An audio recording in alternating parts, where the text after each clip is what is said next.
Start. Honorable members, keeping in mind the global requirements and challenges of the 21st century, the government has announced the National Education Policy. For the first time, students have been given the freedom to opt for the subjects of their choice under the National Education Policy. Students have also been provided the option of changing their subjects or streams in the middle of a course. Under the Pradhan Mantri E-Vidya, my government has developed the Diksha online portal as one nation, one digital platform for school education. Ever sensitive towards safeguarding the interests of the students, my government has also successfully conducted the JEE and NEET examinations in order to prevent the loss of an academic year.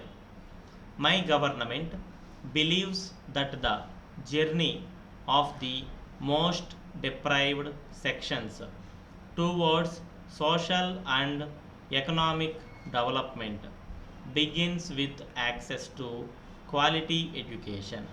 More than 3 crore 20 lakh such students are benefiting from various scholarship schemes of the government.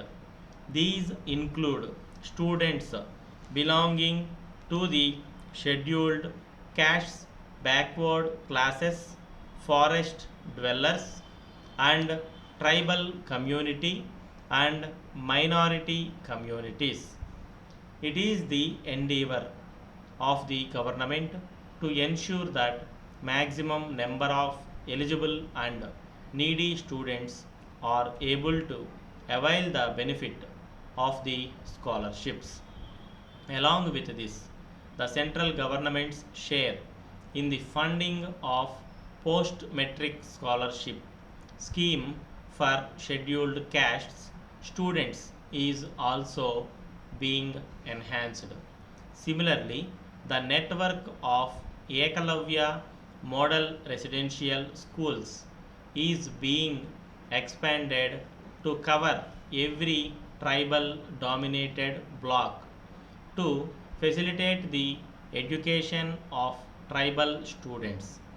So far as more than 550 such schools have been sanctioned.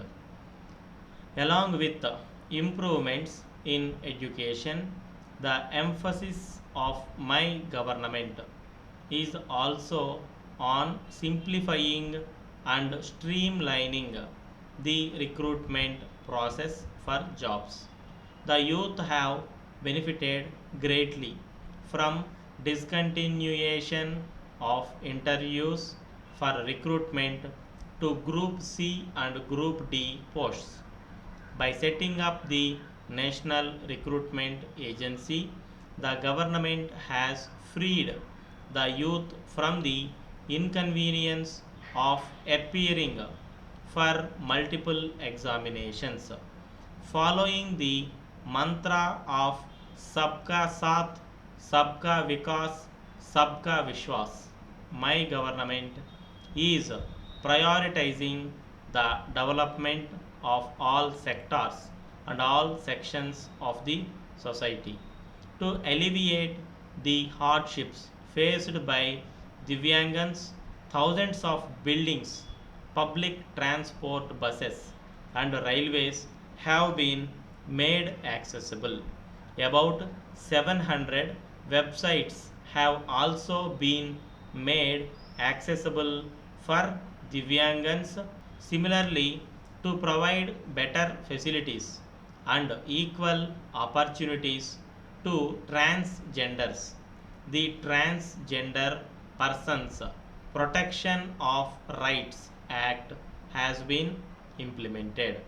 A development and welfare board development oriented schemes are being implemented on priority by my government in 112 aspirational districts which have fallen behind in the race for development.